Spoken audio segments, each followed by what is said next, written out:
تتجافى جنوبهم عن المضاجع يدعون ربهم خوفا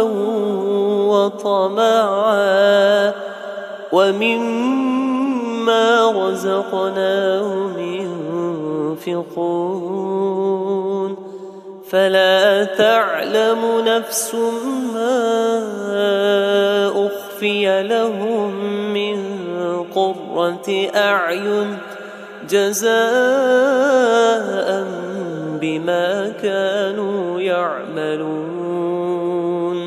أفمن كان مؤمنا كمن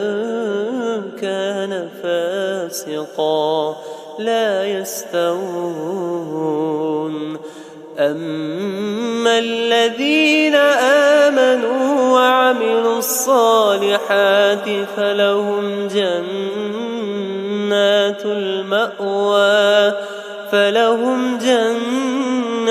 المأوى نزلا بما كانوا يعملون.